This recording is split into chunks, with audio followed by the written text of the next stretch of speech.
Hey everyone, we'll be starting the stream in just a minute or so.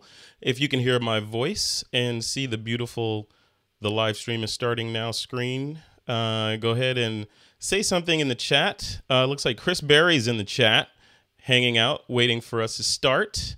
But stand by just 1 second. We'll be kicking this thing off in just a minute.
All right, folks, it is time for an interesting This Week in Photo. This is the first time I've done this kind of show, and hopefully it won't be the last. So this is what I'm calling sort of a hybrid live stream, where I'm talking to you now. Obviously, this is live. There are people in the chat filing in there, hanging out. But I also want to be able to interact in the chat and jump in there. And also share with you some cool interviews that I already did. So using the wonders of modern technology, I'll be doing that. So I'll be, right after I finish this spiel, I'll be jumping in the chat and rolling the first of our two videos for this evening. The first one is with my good friend, Mr. Ziv Gillat, who's the brand new, or the newly minted Chief Revenue Officer for EyeQ Photos. And you'll find out all about that. And then following that one, my other friend, Trey Ratcliff, coming to us from, where is he? New Zealand, also known as Middle Earth. So he's going to be talking about a new book that he is actually, it just released and is up for pre-sale on Amazon right now. It's called Faking Your Way to Instagram Riches, and how to game the system. And it's not a how-to, more of an expose on how some influencers are, gaming the system and getting paid well doing it. Before we kick things off, first of all, make sure you interact in the chat, because I'm going to pop in there in a second and hang out with you guys. And I want to give a shout out to Joshua, who's one of our TWiP Pro members. He's the one of the people that sort of encouraged me to go to this sort of informal live streaming format and to push this thing out to Twitch and to Facebook and YouTube. We're on all three right now. We're simul streaming. So shout out to him for doing that. Also shout out to Chris Berry, who's in the chat room, my good friend, and also the TWiP Pro community manager. He's in there holding down the chat. He'll be in there with me. We'll both be in there. And then final thank you to our sponsor for this episode of TWiP, and that's our friends over at, wait for it, Capture One. So Capture One, makers of Capture 112, which is an application that lots of people are becoming more and more familiar with, post-processing photography application. They are sponsors of this episode. You can go ahead and grab your 30-day trial over at twip.pro/capture1. That's twip.pro/capture1. And I want to thank those guys for being sponsors of this very first episode of the TWiP Live Hybrid experience. All right, so I think we should dive into this. I think it's time to dive in and bring on our first victim, which is going to be Mr. Ziv Gillat. So, I was gonna make this formal and roll my little intro and do all that animation and stuff, but I'm gonna follow Joshua's lead, and the people that are on Twitch, I'm gonna follow their lead and do this informal. So I'm just gonna go ahead and roll the interview I did last week with Mr. Ziv Gillat. Hey, folks, welcome back to This Week in Photo. Something interesting and historic for you guys today. I'm sitting here with my good friend, Mr. Ziv Gillat, and we're going to be talking about, he's a mover and shaker in the photo industry, and he's moving and shaking again, this time with the EyeQ and their acquisition of Athentech, makers of Perfectly Clear. So Ziv Gillat is here to chat with me and explain all about what this acquisition means, what it means for the photo industry, what it means for that company, and more. Ziv, welcome to the show, man. How's it going? Thanks for having me. Totally awesome. Thanks for having me. Yeah, no, it's good. It's always good to chat with you. It's always good to chat with you and catch up. You and I have known each other forever, right? I mean, like literally forever. It's almost like we grew up together, it feels like. Yeah, totally. It's hilarious. Yeah. No, absolutely. Well, let's start there, because I think you and I met when you're a co-founder of iFi, the company that made the little SD cards that had a micro Wi-Fi chip on them, right? Mm-hmm. That gave cameras, DSLRs, the ability to transmit their images into the cloud, Flickr, etc. Let's talk about that world and how you transitioned from that to where you are now. Sure. Yeah, I've always had a passion for helping photographers to just focus on getting out there and shooting, and not doing too much with the camera, not doing too much with the post work. So at iFi, we wanted to get your images out of the camera quickly, going to your phone or your tablet or your computer or the cloud. With Athentech, what we've been doing is getting images out of people's cameras as well, on the computers as they upload them, but we always do the post work on their behalf so that they can actually focus on going out there and going out to shoot some more and having fun. So the biggest printers out there use our technology. People just don't know that. We also have a deal that we're going to announce with a phone company that uses our stuff. So the whole idea is we fix images in the background. People don't know that, and they can either use us on their mobile or PC, or they can see that we're doing stuff for them by using companies that print photo books for them, for example. Now, when you say some of the biggest company or the biggest printers are using your stuff, you're talking photo labs, right? So these are labs that are doing post processing for whom? Like, is it wedding photographers, event photographers? Who are they doing the work for? Absolutely, those as well. In addition to the biggest printers in the world, for example, Shutterfly, yeah, Hallmark, Blurb. In Europe, it's Seve.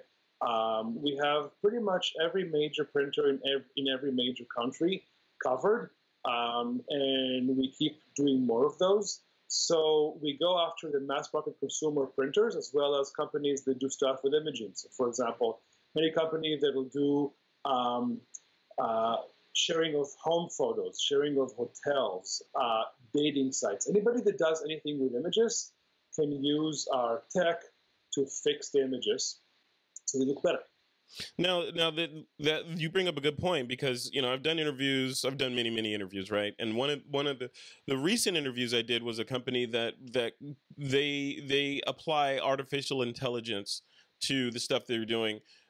Explain what Perfectly Clear does, because Athentech is the company that EyeQ acquired, and one of the products that Athentech creates is called Perfectly Clear. So tell me, first of all, start with what Perfectly Clear does, and how that relates in this sort of buzzword world of artificial intelligence. Yeah, Perfectly Clear has been the brand that Athentech has used for the past, I want to say 12 plus years. And that's why we chose to acquire it, so that we can keep leveraging the customer base and the imaging that have been used under this brand. Here's what it does.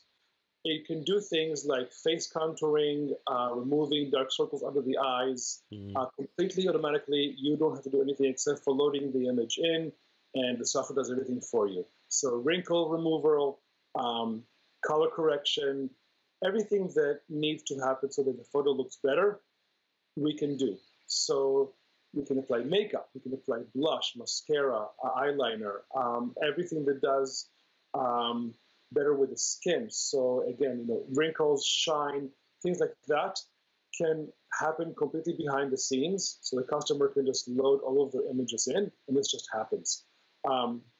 Does that answer your question? Yeah, absolutely. Yeah, absolutely. So that's interesting. So then, with I guess where I'm getting at with the overall line of questioning, my interrogation of Ziv Gillat is when you with this acquisition. So EyeQ purchased Athentech, which is, like we said, created perfectly clear. What does that mean? So now we have this entity called EyeQ. What is EyeQ going to do? Like, what is EyeQ's main function in the world of software and photography? Sure. So we will focus a lot more on not only image intelligence. So we call our stuff intelligence, but it's human intelligence, because the stuff that we do does not require just AI. Some of that is AI. Some of it is just we're intelligent, and we know how to apply corrections to images in a very intelligent way. So we say that our engineers and our physicists and mathematicians are all intelligent, and we use their intelligence in the organic intelligence. Yeah. yeah. But we use a mix. So with EyeQ, we'll do more with AI. For example, we have a lot of customers. They go out and shoot schools, events that have to do with graduations and school events that are both at the high school level as well as college. And they come back and they have a lot of photos, and some of them are not consistent. They should be consistent with the background and the foreground, but they're not. So we can fix that. We're going to introduce a new service for companies like that. Nice. That will correct both the foreground and the background while maintaining the image consistently across. So things like that use a mix of intelligence and AI. Love it. Love it. That's cool. So then what does the future look like? Obviously, I know the saying of you can't talk about future or unreleased products and services, etc. But give me a glimpse into what the future of what you guys are going to be doing looks like. What is it? We're in as we record this, it's the Q2 2019. What does Q2 say 2021, 22 look like for you guys if everything goes well? Yeah, if everything goes well, we're not only correcting images in post, meaning after they were captured and before they're being printed or being shared, we're actually inside the device that captures it. So I think that you'll see an announcement from us fairly soon from one of these major phone manufacturers that we've helped to make the images better inside the smartphone. I would love to do a lot more of that, because if the images that are captured in the phone are so amazing, it lets you just share them out of the phone instantly and do even less post work. Yeah. So I want to be both on the capture end as well as on the editing end, and you'll see more of that.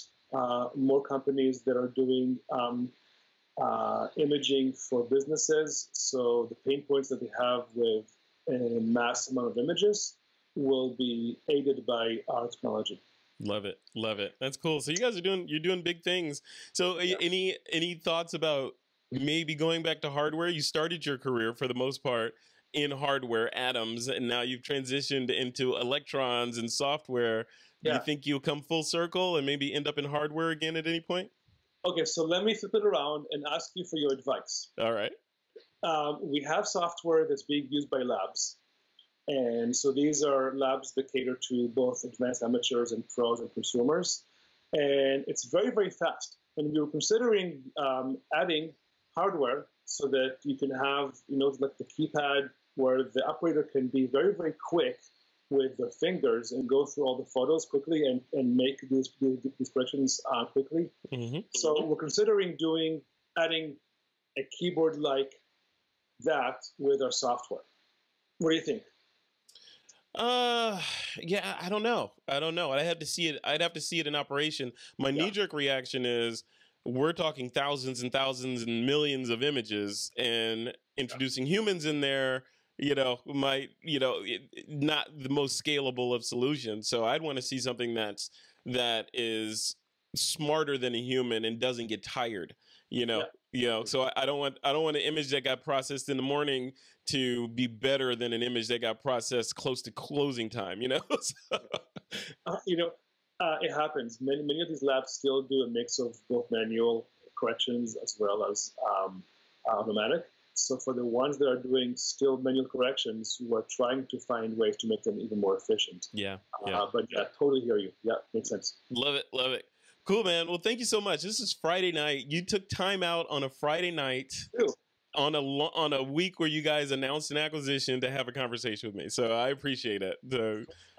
And congratulations on all the moves that you guys are doing. I've known the company and Brad over there for many years, and you guys are, I say one of the good guys of the photo industry, right? You guys are fighting the good fight and doing things correctly and for the consumer in the end versus the opposite. So congratulations and many successes in the future. Yeah, no, I mean, it's really fun industry. In fact, we've added Iran to come to help us, and he's the chairman of the board. So we're adding more and more cool people to the team. And I think you'll see more of that as well. So yeah, it's fun industry, really cool people. We need more help. So yeah, absolutely. All right. Cool, man. Well, we'll keep an eye on that company on EyeQ. So the company, if people want to go check out the company, it's EyeQ.photos, PHOTOS, EyeQ.photos, and that's where it's all happening and going down. And they can even link over to Perfectly Clear and all that stuff from that site, both the consumer facing version and the business or B2B facing versions of that stuff. So. Cool, man. All right, Ziv Gillat. Thanks a lot, man. We'll see you next time. You too. Thanks a lot. All right. Take care.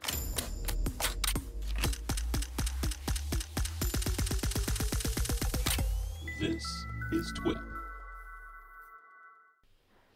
All right. We did it.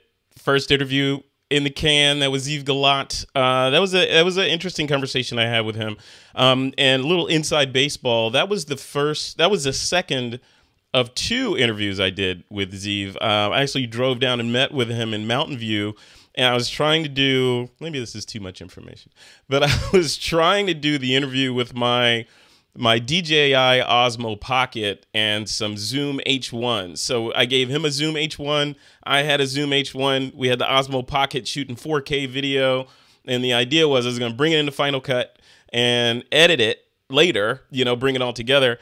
But what had happened was, as life gets in the way, some random window cleaner at the place where we were doing the interview decided, even though we were set up and clearly doing an interview, they thought it was, hey, let's do the windows right now. So we had this random person walking in and out of the scene, and we just called it and said, let's just do it over Skype and redo it, which I think came out better. Anyway, so that was Ziv. So yeah, check out EyeQ .photos. Their domain is photos, PHOTOS. Check them out. Very cool stuff that they're doing over there. And I can't talk about it, but I know they've got some really interesting things up their sleeve. Ziv, I know you're watching this, so I'm not going to tell. But they got some really cool things coming down the pike. So keep an eye on that company. They're going to shake up the photography industry very shortly here. Okay. Next up is Trey Ratcliff, another friend of mine who is Trey. I mean, a lot of you guys already know Trey. So Trey is that guy who he's an unapologetic sort of guy that shakes up industries. I remember when he made the switch from, I don't know what he was shooting. I think he was shooting Canon or something, and he made the switch to Sony. And but before he did that, he trashed Sony. He wrote this long blog post about how horrible Sony cameras were and all the things they needed to do to fix it. Then about a year later, they fixed most of those things, so he switched over to Sony.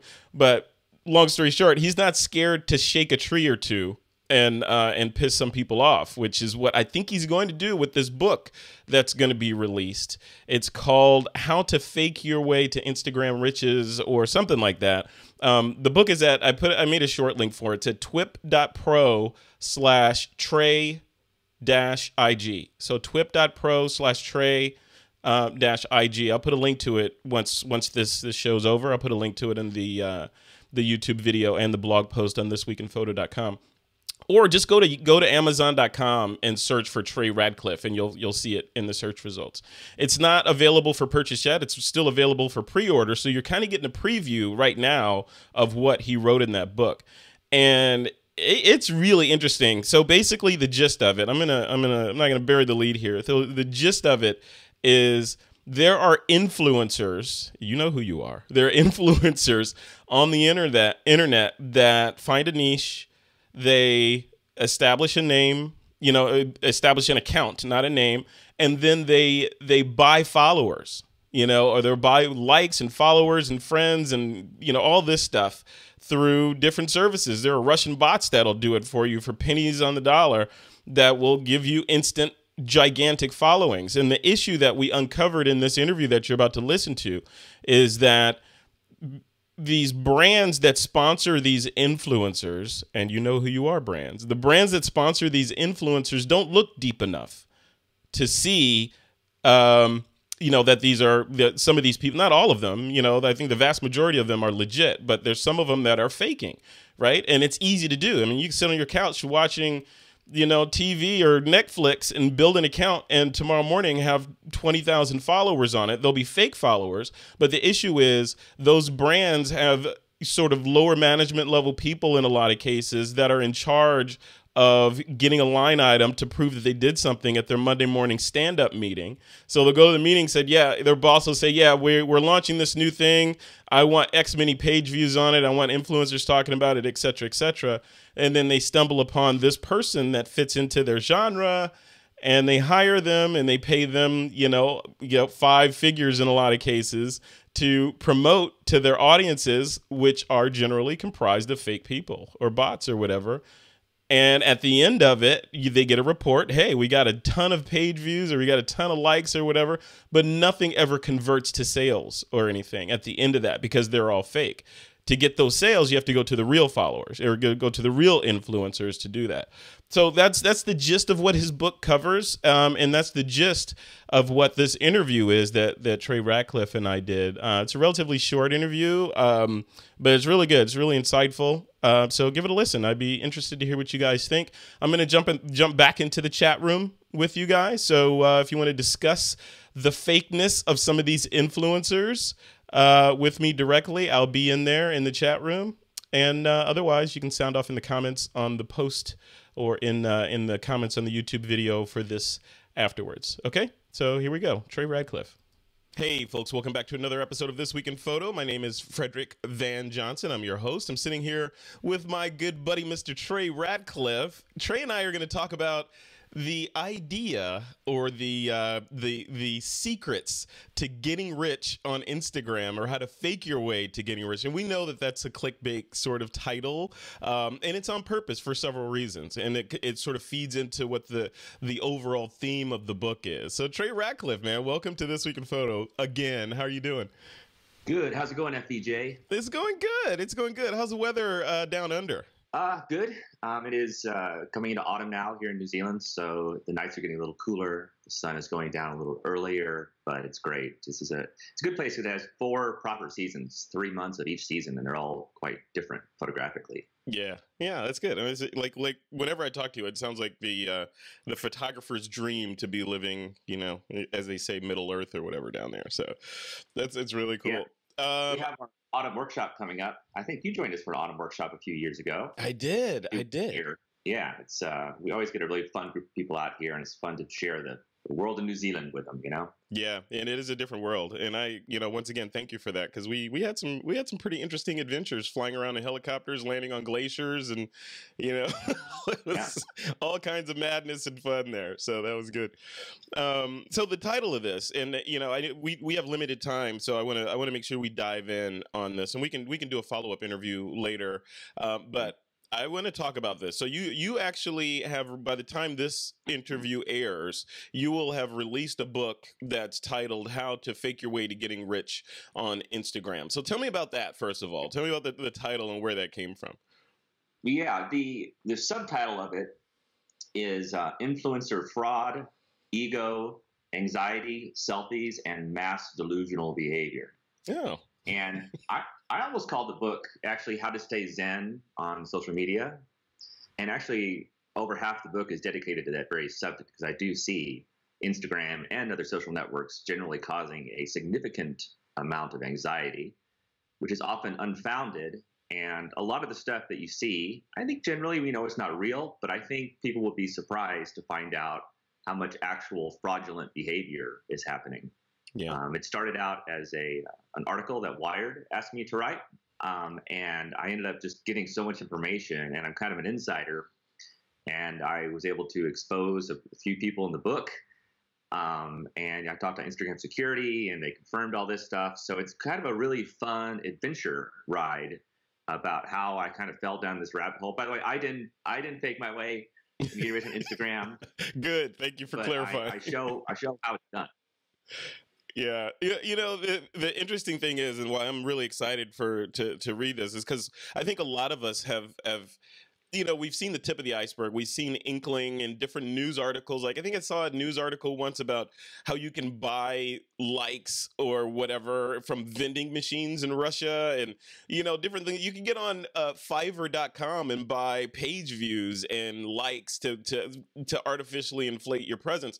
And the scary thing about it for me is, like, you can, a lot of the stuff we do, like, say for advertising on This Week in Photo, the advertisers just look at that number, right? So they look at the number and say, oh, you got this many likes, or you got this many views, or this many friends, and therefore your check will be this. If you could just spend a couple dollars and inflate that number, that kind of blows everything out of the water. Is that the general premise of the book? Yeah, that is the general premise of the book, absolutely. And, you know, it happens across every industry, from, you know, beauty to health to luxury travel to, you know, you name it, it happens everywhere. And the reason that I kind of stumbled into this is because in one of the many hats that I wear, the main business is still fine art photography and selling prints. That's, you know, the photography and kind of spreading consciousness. That's sort of my raison d'etre, right? Yeah. And throughout this lifelong quixotic mission, I do encounter more and more people that are having, like, very high anxiety lives that have been, you know, influenced in the wrong way by Instagram and these things. And so one of the hats that I wear is I actually am an influencer, right? Mm-hmm. And I do it in the luxury travel industry. For example, one of our partners is the Ritz-Carlton. Mm-hmm. And we did like a 3 or 4 year thing with them called 80 Stays Around the World, where I would go stay at their properties and take photos and blab about it on social media, stuff like that, right? And it's significant. You know, it's a 6-figure thing. Yeah, right. So they put a lot of cash into this. And sometimes I end up at these luxury travel social media influencer events, which I find to be, you know, almost intolerable. And I meet some of these other people, and, you know, there's just sort of like a hollowness or an emptiness, like there's no substance there. And, you know, I like to have deep conversations right away. So I try to, like, figure out what's going on with these people. And then I sort of think, like, well, you know what, their pictures really aren't that great, and they're kind of boring. And I'm like, how are they? Because they're getting similar or sometimes bigger deals than me. So then I started digging into it. And I found out that they're, you know, buying some or most of their followers. They're buying comments, you know, little emoji comments, or you can actually make your own custom comments that you can write in a spreadsheet and send to these services. Oh my God! They'll sprinkle comments. They're buying likes. And then they go to these big brands, you name it. They go to car companies, they go to Prada bags, fashion companies, luxury travel, and they say, look at all this stuff I have. Give me some money and let me travel the world for free. Give me a bunch of free stuff, and then I'll talk about it. And to me, this is just absolute fraud. And we show in the book how these are coming just from click farms in India or China.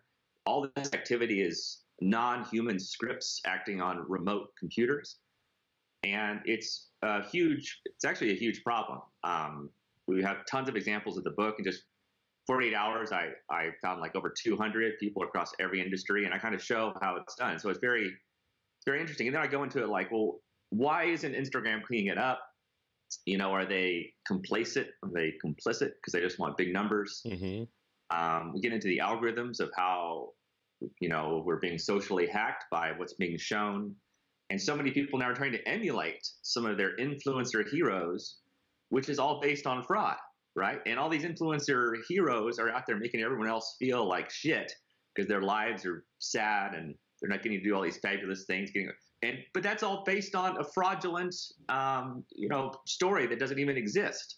Is it? So do you feel like is it like the housing bubble? I mean, is this like a in other words, are we at the beginning of something, and then it'll become mainstream knowledge in a couple of years, and people are like, holy crap, I was taken, like Bernie Madoff kind of thing, and then we'll have a shakeout, and then things will be normal. Or are we just gonna continue with this trajectory? Is there an end in sight? I don't know. I wonder if it's just all a lost cause in a way, because last year kind of was the year of fake news. And so now people are kind of much more suspicious about what they read about. Like, oh, maybe I should vaccinate my children, for example, right? So now people are a little bit more suspicious about this kind of stuff. But also, it's still a problem. The algorithms are still a problem because they do encourage interaction and passionate interaction. And this is, for one reason, why you see anti-vaxxers growing. You see there's now more flat earthers, more of these idiots than ever before, because they just encourage each other in this echo chamber. Yep. And a lot of it is begun by people who appear to have lots of followers and a lot of influence, and it's all fake to begin with. Now, what's going to happen? The thing is with Instagram, sometimes if you see something, it looks real. Like if you see someone enjoying a glass of champagne on a yacht, it looks real. People are suspicious about a fake news story, but if you start seeing pictures, they just appear to be real. But in many cases, it's not real at all. Now, where is all this going? What's the future of it? Yeah, I think that there's this great book by Yuval Noah Harari, *Sapiens* and *Homo Deus*, and he posits this brilliant insight that humans are the only animal on the planet that collectively believe in a fiction so that we can cooperate with strangers. For example, like time doesn't exist. Really, you can't see it or touch it, but it makes it convenient for you and I to meet at 3 p.m. There's no actual such thing as money, but we all believe in it, so you can cooperate with strangers. There's no such thing as a meter, but we all agree on what a meter is. And this allows billions of humans to cooperate, right? But now there's new metrics. There's followers, likes, and comments. And these are traded for real cash as these. But if you can't trust any of these numbers, then Instagram will become like Venezuela.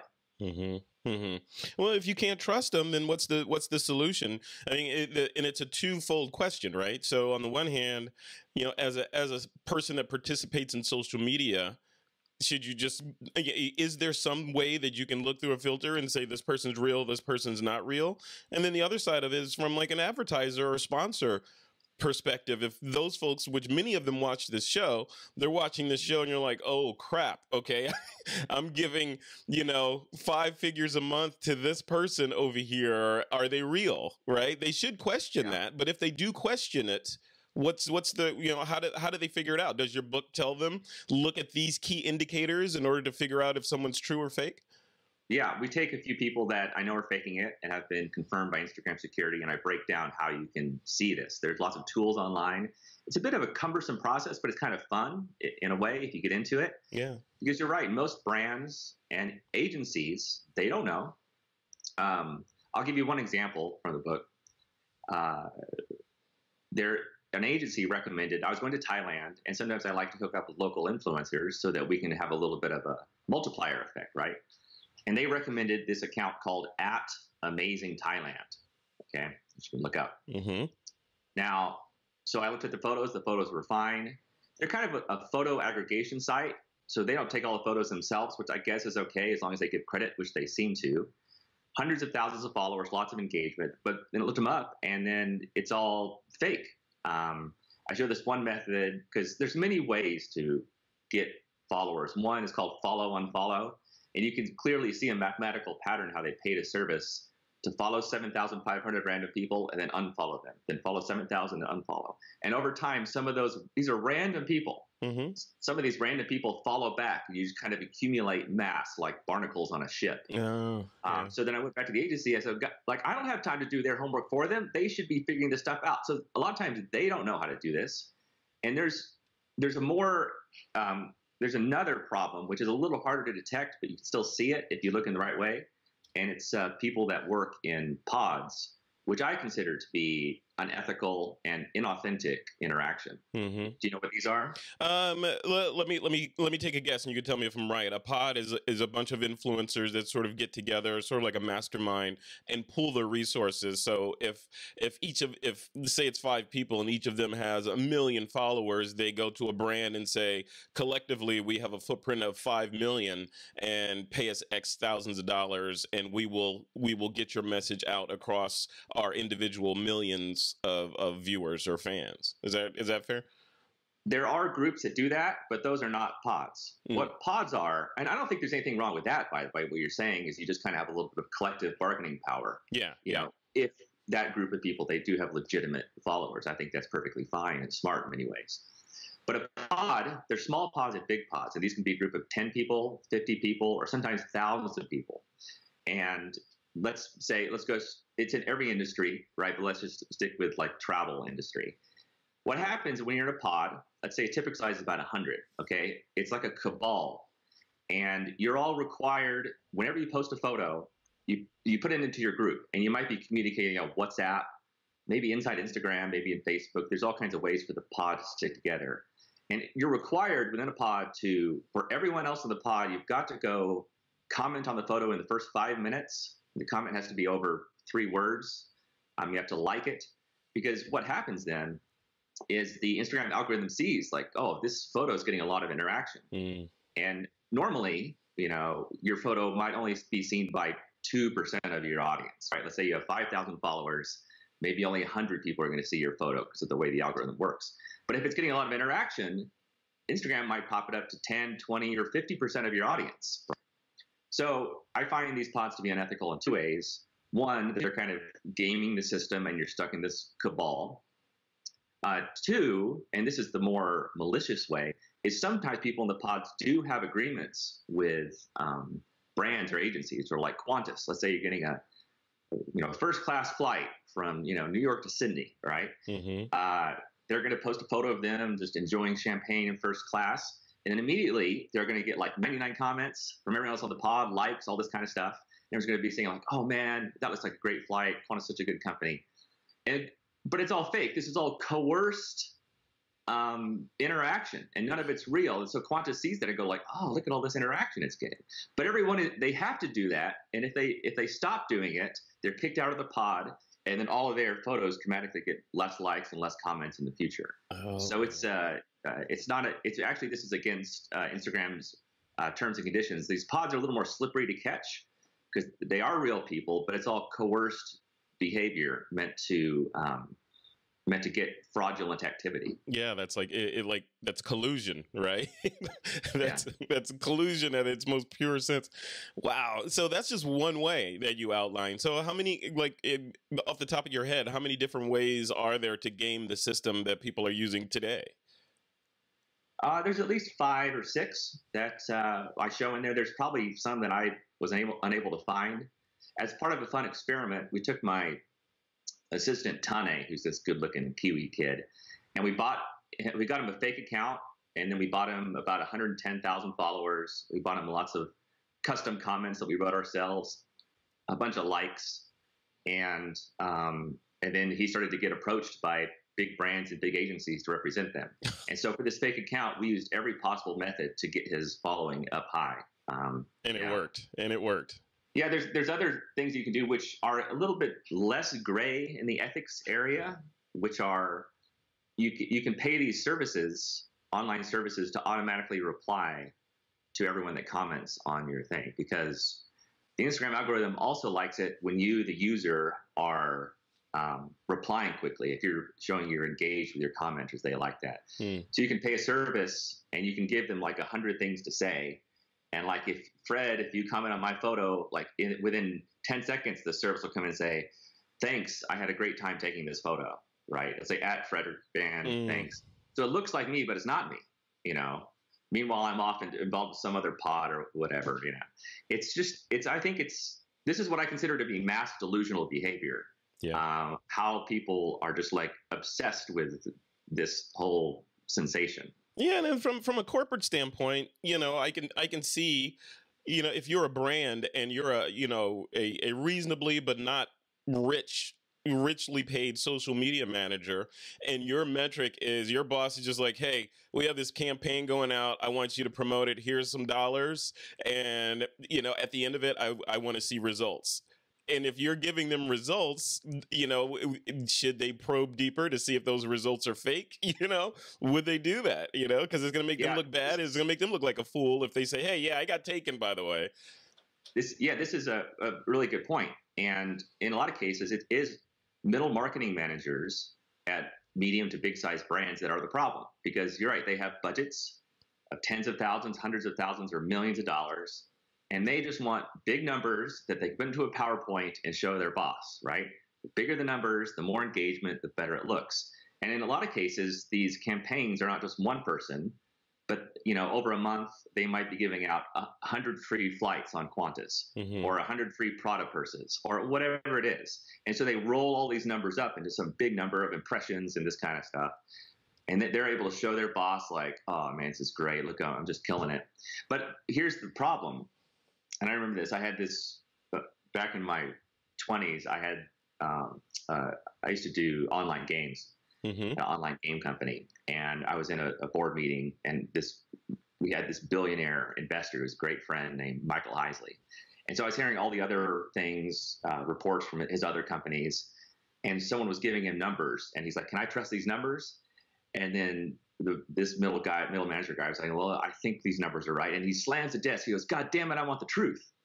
And this is the thing. Bosses want the truth, even if it's bad news. And because a boss can't steer a company in a certain direction if it's based on fraudulent numbers. Yeah. So it's imperative for who's ever in charge to really do a deep dig and find out what's going on, because the companies that do the deep dive and make sure they have the right kind of influencers on board, these are the ones that are going to be successful, as opposed to these other ones, which are completely ineffective. It sounds like this might be the beginning of a brand new career field, like a social media private investigator, someone that those marketing managers can just hire whenever they hire a new influencer, just to vet them and make sure that they are who they say they are, right? And then they come back with a yes or a no and they move on. That might help solve it, right? No, I agree. And this is another good point, in that every other aspect of life, you have background checks, like a credit background check. Yeah. Criminal background check, whatever. There's no background check for influencers. And it's still very hard to figure out because all the numbers are behind the Instagram wall.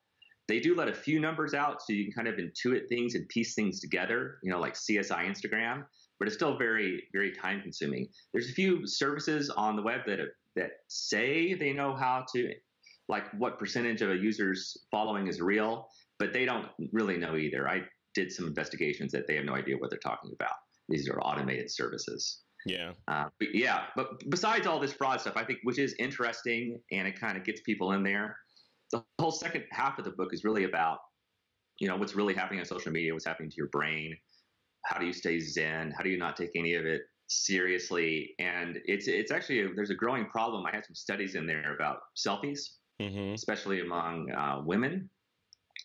There's a study of girls between the ages of 16 and 29, and they put them into three groups, A, B, and C. And group A, they could take a selfie, just of their face, not their body. They couldn't retouch it, and they had to upload it. Okay, group B, they could take as many selfies as they wanted, and they could retouch all they wanted, and then upload their favorite. Group C took no selfies; they just kind of read news on the internet. And then they would measure the level of anxiety increase. For both group A and B, anxiety just still went up. It went up higher for the untouched selfie, but it still went up even for the retouched selfie.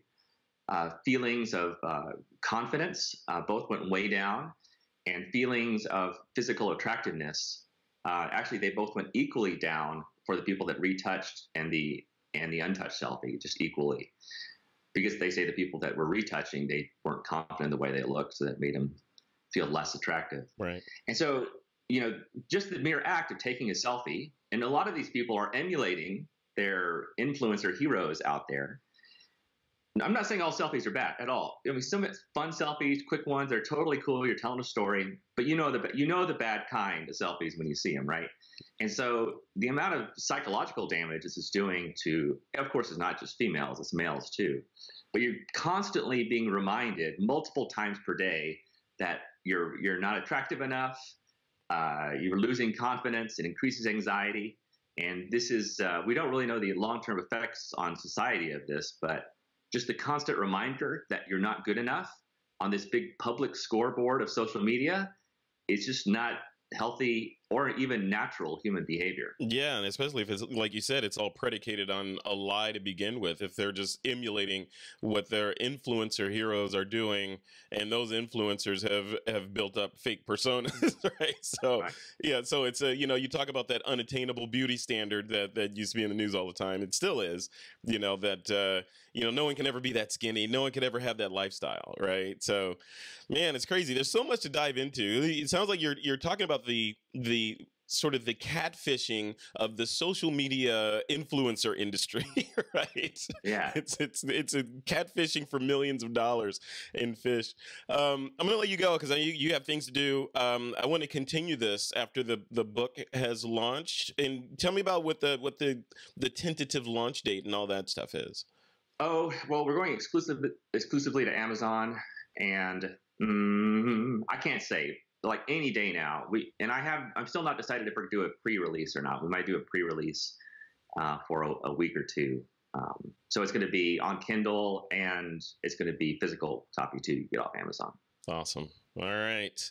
Trey Ratcliff, our intrepid, deep diving expose reporter, coming to us.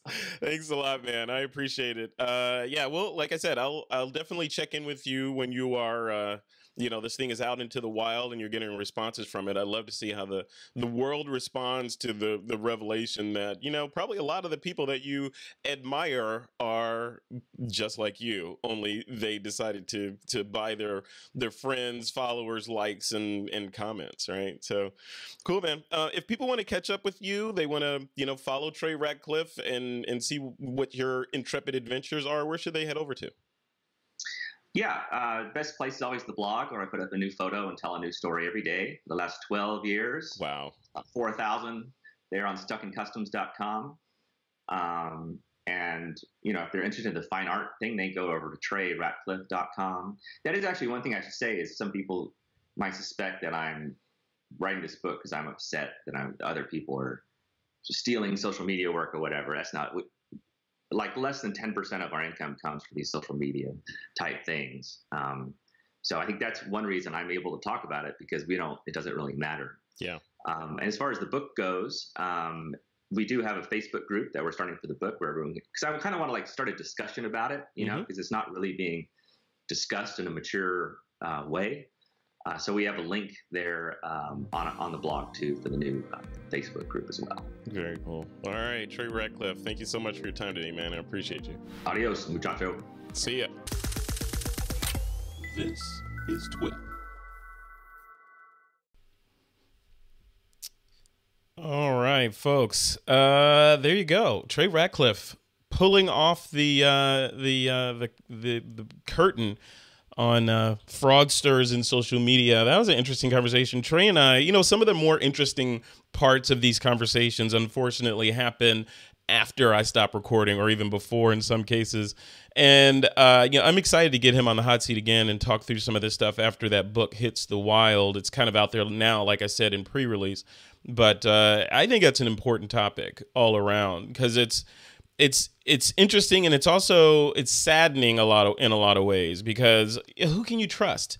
It's almost like you can't trust. I mean, literally. I mean, as you get older and older on this planet, in particular, you realize that there's just a lot of fake stuff out there, and there's just a lot of scams and people out to get you. And if you go through thinking everyone has sort of got your best interests at heart, then you are, like P.T. Barnum said, a sucker's born every minute, and you may be one of those suckers, right? And you don't want to be one of those suckers. So it's interesting. It was like in the social media world and business, you got to temper enthusiasm and positivity with the scar tissue and smarts and street smarts, and kind of otherwise, if you slide too far in one direction, you get taken. If you slide too far in the optimism direction, you're a mark. If you slide too far in the pessimist direction, then you're just an old crotchety guy that life is beat up and there's no positive things happening. So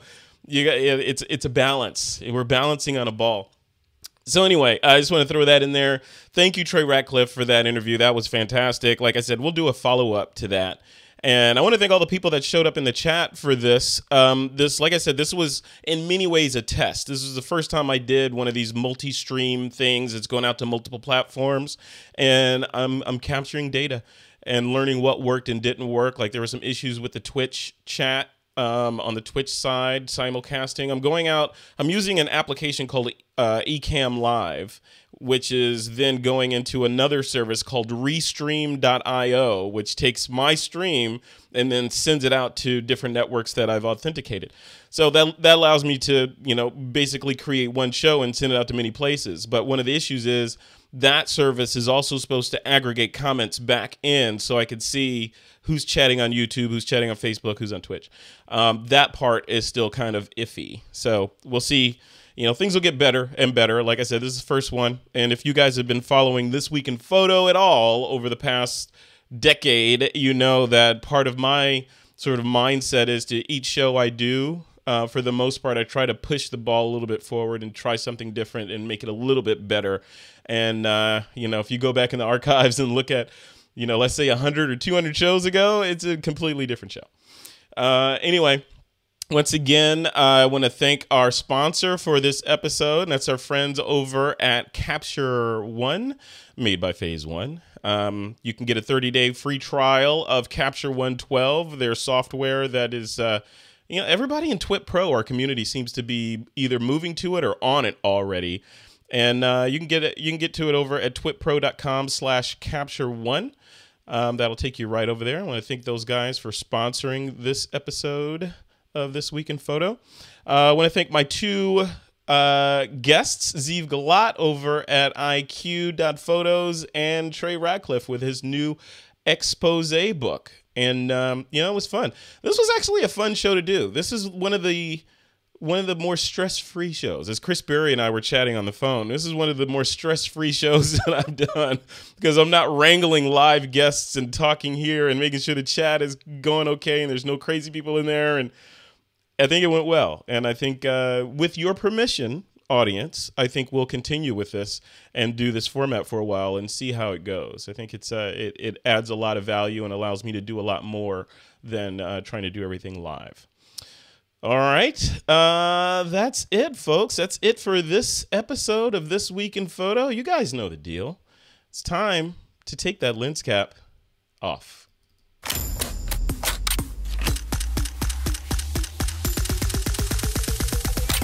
This is TWiP.